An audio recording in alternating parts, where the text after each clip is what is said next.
আমাদের হায়াতের মালিক কে? মৌতের মালিক কে? সব কিছুর মালিক। অথচ দেখেন এই পৃথিবীতে অনেক বড় বড় বিজ্ঞানী আছে, অনেক বড় বড় বিজ্ঞানী আছে। একজন মানব কারিগর বিজ্ঞানীর দ্বারা একটা উড়োজাহাজের ইঞ্জিন বানিয়ে 1000-2000 যাত্রী নিয়ে আকাশপথে উড়া দেওয়া সম্ভব হয়। স্থলপথে একজন মানব কারিগর বিজ্ঞানীর রিচার্জকৃত একটা শক্তিশালী রেলগাড়ির ইঞ্জিন বানিয়ে একটা ইঞ্জিন দিয়ে 15টা-20টা বগিকে টাইনা নেওয়া সম্ভব হয়। সমুদ্র পথে মানুষের আবিষ্কৃত এমনও জাহাজ চলতেছে, এক একটা জাহাজ ফরদাবাদ গ্রামের চেয়েও বড় হবে, আছে না নাই? যা দিয়ে 20,000-30,000 যাত্রী এক দেশ থেকে আরেক দেশে পাড়ি দেওয়া সম্ভব হয়। আমার ভাইয়েরা, বন্ধুরা, কথাটা বলার কারণ হলো একজন মানব কারিগর বিজ্ঞানীর দ্বারা শক্তিশালী রকেটের ইঞ্জিন বানানো সম্ভব হয়, উড়োজাহাজের ইঞ্জিন বানানো সম্ভব হয়, রেলগাড়ির ইঞ্জিন বানানো সম্ভব হয়, জাহাজের ইঞ্জিন বানানো সম্ভব হয়, বৈজ্ঞানিক যন্ত্রপাতি আবিষ্কার করা সম্ভব হলেও বলুন তো আজও পর্যন্ত পৃথিবীতে এমন কোনো বিজ্ঞানীর কি জন্ম হয়েছে ছোট্ট একটা পিপিলিকা বানায়া ওই পিপিলিকার মধ্যে জীবন দিতে পারবে?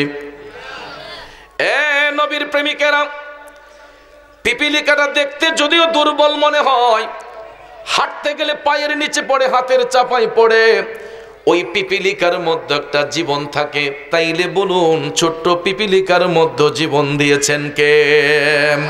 আরো জোরে বলেন কে? পৃথিবীর বিজ্ঞানীরা রকেট ইঞ্জিন বানাতে পারে, বিভিন্ন বৈজ্ঞানিক যন্ত্রপাতি বানাতে পারলেও আজও পর্যন্ত পৃথিবীতে এমন কোনো বিজ্ঞানীর জন্ম হয় নাই যে একটা জীবন দিতে পারে। কারণ জীবন দেওয়ার মালিক একমাত্র কার? এই জন্য কবি বলেছেন, তুমি রাখো কি বা মারো এই দয়া করো, থাকিতে যেন তোমায় না ভুলি। ঠিক কিনা বলেন আমার যুবক ভাইয়েরা? পৃথিবীর এমন কোন ব্যক্তির সাধ্য নাই যে একটা জীবন দেওয়ার মতো শক্তি কারো থাকবে, কারণ এই ক্ষমতা একমাত্র আল্লাহ রাব্বুল আলামিনের। তাইলে দেখেন আল্লাহর এই সৃষ্টি জগতের মধ্যে কত ধরনের প্রাণী আমার আল্লাহ সৃষ্টি করার পরেও মানুষ জাতিকে আল্লাহ উত্তম জাতিরূপে সৃষ্টি করেছেন।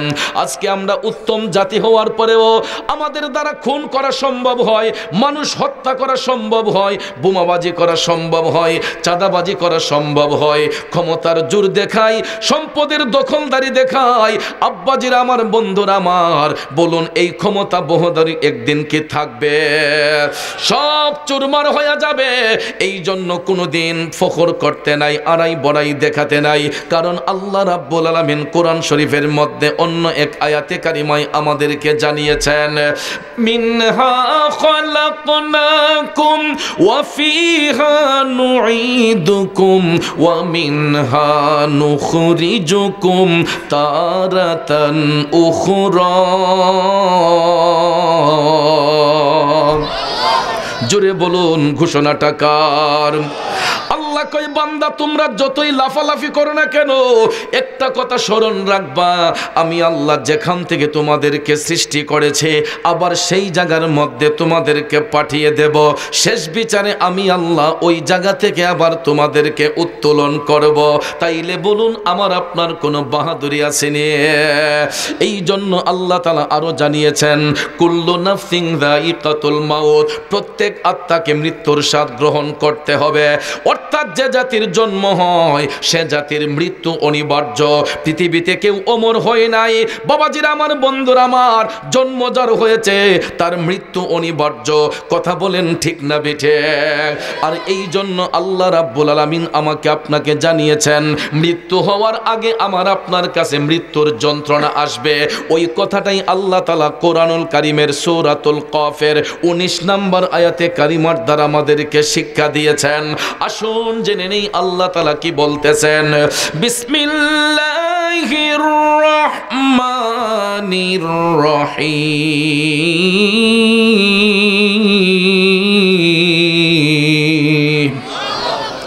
وجاءت سكرة الموت بالحق একটা জবানও বন্ধ রাখবেন না, জোরে বলুন ঘোষণাটা কার? বন্ধুরা আমার, আমার আল্লাহ তাআলা বলেন, এ জগৎবাসীরা, অবশ্যই অবশ্যই মৃত্যুর যন্ত্রণা তোমাদেরকে পাকড়াও করবে, আর এটা থেকে বাঁচার জন্য যালিকা মা কুনতা মিনহু তাহীদ।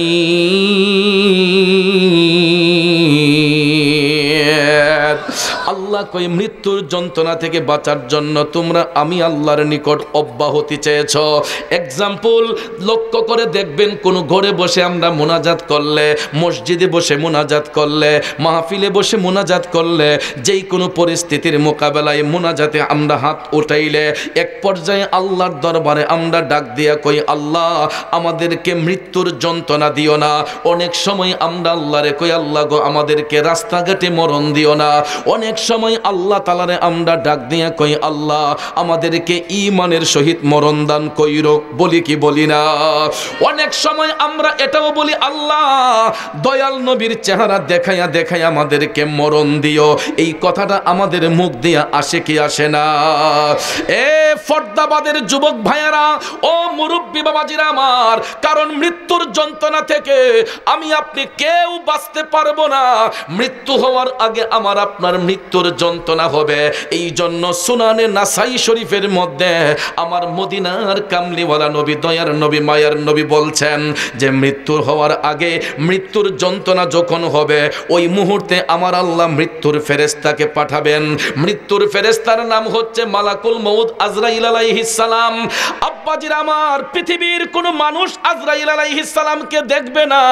আমার মদিনার কামলিওয়ালা নবী বলছেন শুধুমাত্র ওই ব্যক্তিটা দেখবে যেই ব্যক্তির মৃত্যুর যন্ত্রণা হয়, যার সাকারাত শুরু হয়ে যায় শেষ টাইমে, দুনিয়া থেকে যাবার আগে একমাত্র যার সাকারাত হবে ওই ব্যক্তিটা শুধু আজরাইল আলাইহিস সালামের চেহারাটা দেখবে।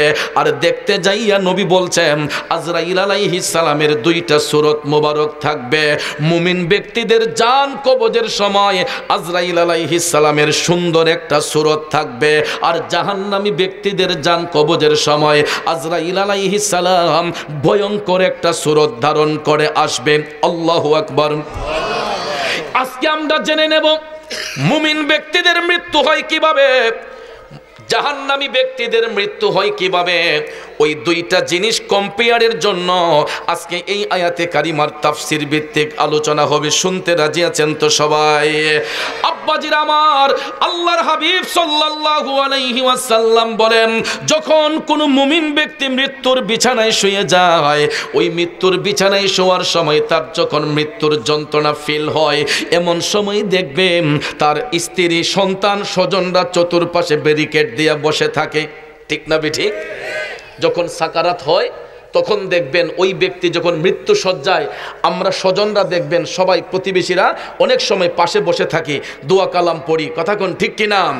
মুমিন ব্যক্তি হোক, যে কোনো ব্যক্তি হোক, যখন যার সাকারাত শুরু হয়ে যায়, কে তার স্ত্রী, কে তার সন্তান, কে তার স্বজন, ওই মুহূর্তে কেউ চিনতে পারে না। মৃত্যুপথের যাত্রী তাদেরকে চিনতে পারে না। তবে মুমিন ব্যক্তি যারা হয়, ওই মুমিন ব্যক্তিরা মৃত্যুর যন্ত্রণায় শোয়ার যখন পড়ে যায়, মৃত্যুর ফেরেশতার পায়ের শব্দ যখন শুনে, আজরাইল আলাইহিস সালামের পায়ের শব্দ শুই না, মুমিন ব্যক্তিদের মুখের মধ্যে একটা মুস্কি মুস্কি হাসি থাকে। মুমিন ব্যক্তিদের মৃত্যুর যন্ত্রণা হলেও তাদের মুখের মধ্যে একটা মুস্কি মুস্কি হাসি থাকবে। আমার মদিনার কামলিওয়ালা নবী বলছেন, ওই মুমিন ব্যক্তির জান কবজ করার সময় আজরাইল আলাইহিস সালাম যখন দেহের মধ্যে হাতটা রাখবে, মুমিন ব্যক্তিদের এতটুক পরিমাণ কষ্ট হবে, ছোট্ট একটা পিপিলিকা গায়ের মধ্যে কামড় দিলে যেই রকম কষ্ট হয়, আমার মদিনার কামলিওয়ালা নবী বলেছেন, মুমিন ব্যক্তির জান কবজের সময় তাদের কাছে এমন মনে হবে যেন ছোট্ট একটা পিপিলিকা তাদের গায়ের মধ্যে কামড় দিয়েছে। সুবহানাল্লাহ। এর চাইতে বেশি কষ্ট হবে না? আমার যুবক ভাইয়েরা, ওই মুমিন ব্যক্তিরা মৃত্যুর যন্ত্রণা তাদের এতটুক হবে, ছোট্ট পিপিলিকা গায়ে কামড় দিলে যেরকম মনে হয় তাদের কাছে এমন মনে হবে। তখন মায়ার নবী বলছেন, ওই মুমিন ব্যক্তিরা যখন দুনিয়া ছেড়ে চলে যাবে, তখন মৃত্যুর পরে তাদের মুখের মধ্যে একটা মুস্কি মুস্কি হাসি থাকবে। ইন্তেকালের পরে তাদের চেহারাটা উজ্জ্বল হয়ে যাবে। এক্সাম্পল, লক্ষ্য করে দেখবেন, কোনো ভালো মানুষ মারা যাবার পরে, কোনো আল্লাহওয়ালা লোক যদি মারা যায়, আমরা তাদের লাশ দেখতে যাই না? অনেক সময় অনেক লাশের দিকে তাকাইলে দেখবেন কিছু কিছু চেহারার দিকে তাকাইলে মুস্কি মুস্কি হাসি দেখা যায়। অনেকের চেহারাটা ইন্তেকালের পরে উজ্জ্বল হইয়া যায়। আমরা তখন হাট বাজারে বৈশা, দোকানপাটে বৈশা লোক মুখে কথা বলি, আহারে অমন ব্যক্তিটা এমন ভালো ছিল, তার মরণটা এমন সুন্দর হয়েছে, মারা যাবার পরও তার মুখে একটা হাসি ফুটে রয়েছে। ওই ব্যক্তিটা এত ভালো ছিল, মারা যাবার পরও তার চেহারাটা উজ্জ্বল হয়ে গেছে। আমরা বলি কিনা? যুবক ভাইয়ারা আমার, যদি এটা আমরা মুখে মুখে বলি, অ্যাকচুয়ালি এটা আমার আপনার মুখের কথা না, এটা হাদিস শরীফের কথা। আমার মদিনার কামলিওয়ালা নবী বলছেন, মুমিন ব্যক্তিরা দুনিয়া থেকে যখন চলে যায় তাদের মুখের মধ্যে মুস্কি মুস্কি হাসি থাকে। কেন জানেননি? কারণ মুমিন ব্যক্তিরা দুনিয়ার জিন্দেগি বেশি দিন চায় না। মুমিন ব্যক্তিরা আখিরাতের জিন্দেগিকে প্রায়োরিটি দেয় বেশি, এই জন্য তারা দুনিয়ার জিন্দেগি বেশি দিন চায় না। আল্লাহওয়ালা ব্যক্তিগণ, বুজুর্গ ব্যক্তিগণ, তারা তাহাজ্জুদের নামাজ পড়ে, ওয়াক্তিয়া নামাজ পড়ে, আল্লাহর জিকির করে, দুরূদ শরীফ পড়া, তারা সব সময় আল্লাহরে ডাক দিয়া কয়, আল্লাহ যদি দুনিয়ার হায়াত না থাকে আমাকে তাড়াতাড়ি ঈমানের সহিত মরণ দান করো, আর দুনিয়াতে যতদিন বাঁচাইয়া রাখবা আল্লাহ আমাদেরকে নেক হায়াত দিয়া তুমি বাঁচাইয়া রাখো। ঠিক না বিঠে? এটা মুমিনদের আর্তনাদ। মুমিন ব্যক্তিরা দুনিয়ার জিন্দেগি বেশি দিন চায় না, এই জন্য তারা দুনিয়া থেকে যখন চলে যায়, এই দুনিয়া থেকে যাবার পরে তারা আখিরাতের প্রথম ঘাটি কবরের মধ্যে যাওয়ার সময় এরা দুনিয়া থেকে হাসি মুখে চলে যায়। সুবহানাল্লাহ কোন। আমার মদিনার কামলিওয়ালা নবী বলেছেন, আখিরাতের প্রথম ঘাটি কবর। ওই কবরের ঘাটিটা যেই ব্যক্তি আটকা পড়ে যাবে, একটা ঘাটও পার হতে পারবে না।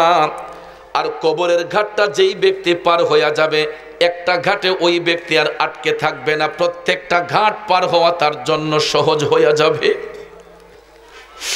মদিনার কামলিওয়ালা নবী বলেন, মুমিন ব্যক্তিদেরকে যখন কবরে পাঠানো হয়, এ যুবক আমার বাবাজিরা মনোযোগ, মুমিন ব্যক্তিদেরকে দুনিয়ার মায়া ছাড়ার পরে কবরের মধ্যে যখন পাঠানো হয়, আমরা দুনিয়াবাসীরা সাদা কাফন পরাইয়া তাদেরকে 3.5 হাত কবরের মধ্যে শোয়া চলে আসি। কথা কোন ঠিক কিনা? আমার নবী বলেছেন 40 কদম দূরে যাওয়ার সাথে সাথেই আল্লাহ তাআলা 2 জন ফেরেশতা পাঠাইয়া দেন। একজনের নাম হলো মুনকার, আরেকজনের নাম হচ্ছে নাকির। সবার কবরে এই 2 ফেরেশতার আগমন হবে গো। 40 কদম দূরে আসার সাথে সাথে মুনকার নাকির কবরের মধ্যে হাজির হইয়া মুমিন ব্যক্তিদেরকে এই 3টা প্রশ্ন করবেন। বলুন আপনারা কবরের প্রশ্ন কয়টা? জোরে বলেন কয়টা? মুমিন ব্যক্তিরা ঠাস ঠাস করে উত্তরটা দিয়ে দিবে, কারণ এরা স্টুডেন্ট ভালো, এরা স্টাডি করেছে। ভালো স্টুডেন্ট যারা হয় এরা দেখবেন পরীক্ষার হলে হাসি মুখে চলে যায়। যারা ভালো স্টুডেন্ট পড়াশোনা করে ওই ছেলেগুলা দেখবেন পরীক্ষার হলে যাইলে তাদের কোনো টেনশন থাকে না। প্রশ্ন যেখান থেকে আসুক উত্তর লিখতে তাদের সমস্যা হয় না। মুমিন ব্যক্তিদের হাসি দিয়ে যাওয়ার কারণ হলো ওই মুমিন ব্যক্তিগুলা এরা তাহাজ্জুদের নামাজ পড়েছে, এরা ওয়াক্তিয়া নামাজ পড়েছে, এরা আল্লাহর জিকির করেছে, এরা দুনিয়াতে নবীর দুরূদ শরীফ পড়েছে, এরা কোনো মানুষের ক্ষতি করে নাই, এরা কোনো মানুষের হক নষ্ট করে নাই, এরা কারো সম্পদ হরণ করে নাই, এরা মানুষের উপকার করেছে, অন্ধপথের যাত্রীকে আলোর পথ দেখিয়েছে। এই জন্য মুমিন ব্যক্তিদের টেনশন থাকে না। এরা দুনিয়া ছেড়ে যখন কবরে যায় তাদেরকে প্রথম প্রশ্নটা করা হয়, মান রাব্বুকা, তোমার রব কে? ওই মুমিন ব্যক্তি ব্যক্তিটা খুশি মনে বলে দেয় রাব্বি আল্লাহ, আমার রব হচ্ছেন আল্লাহ। তখন মুমিন ব্যক্তিকে দ্বিতীয় প্রশ্ন করা হয় ওয়ামান দীনুকা, বলো তোমার দিন কি? ওই মুমিন ব্যক্তিটা হাসি মুখে বলে দেয় দীনিয়াল ইসলাম, আমার দিন হলো ইসলাম, কারণ ইসলামই হচ্ছে একমাত্র শান্তির ধর্ম। কথা বলেন ঠিক না বিঠে? যুবক ভাইয়েরা আমার, মুরব্বী বাবাজিরা আমার, তখন 3 নম্বর প্রশ্নটা ওই মুমিনকে যখন করা হয়, 3 নম্বর প্রশ্নটা করার সাথে সাথে আমার মদিনার কামলিওয়ালা নবীকে শরীর মুবারকে কবরের মধ্যে আইনা হাজির করা হয়। অনেকে কয় নবীজির পিকচার ফ্রেম করে কবরে আইনা হাজির করা হয়। নাউজুবিল্লাহ কোন? এটা অল্প শিক্ষিত লোকদের কথা, জ্ঞানী লোকদের কথা এটা নয়। কারণ বাবাজিরা আমার, কবরে নবীর ছবি আইনা হাজির করা হইব কেন? কারণ নবী তো শুধু দুনিয়ার জন্য নবী নয়, তিনি কবরেরও নবী, হাসরের নবী, মিজানের নবী, ফুলসিরাতের নবী, ৮০,০০০ আলমের নবী। আল্লাহর সৃষ্টি জগতে যতটা জগৎ সমূহ রয়েছে, যেখানে আল্লাহ রাব্বুল আলামিন, সেখানে আমার নবী রহমাতাল লিল আলামিন। কথা বলেন ঠিক না বেঠে? যুবক বন্ধুরা আমার, বাবাজিরা, দয়াল নবী আমার শুধু দুনিয়ার নবী নয়, তিনি সর্বজাহানের নবী। তিনি শুধু আমাদের নবী নয়, তিনি গাছ বৃক্ষ তরুলতার নদী, তিনি জগৎবাসী সবার জন্য রহমত। এই জন্য আমার মায়ার নবী, দয়ার নবীকে কবরের মধ্যে সশরীরে আইনা হাজির করা হইব। অনেকে কয় নবীরা তো মরে গেছে, কিন্তু না ভাইয়ার আমার, কোন নবী মরে নাই। দলিল শুনেন, আল আম্বিয়া আহিয়াউন, সমস্ত নবীগণ জিন্দা, ফি কুবুরিহিম, আপন আপন রওজা শরীফের মধ্যে, ইউসাল্লু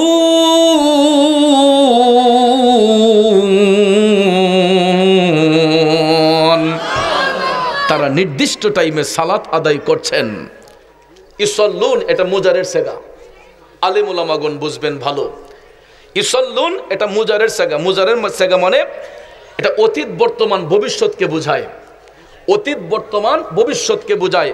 নবীগণ নামাজ পড়েছেন, পড়তেছেন, পড়তে থাকিবেন। তারা দুনিয়া ছেড়ে যদিও রওজা শরীফে গিয়েছেন, তারা জিন্দা, সেখানে তারা সালাত আদায় করছেন। শুধু তাই নয়, তারা আল্লাহর পক্ষ থেকে রিজিক প্রাপ্ত। সুবহানাল্লাহ কোন? ভাইয়ারা আমার, বন্ধুরা আমার, মায়ার নবীকে সশরীরে কবরে হাজির করা হবে।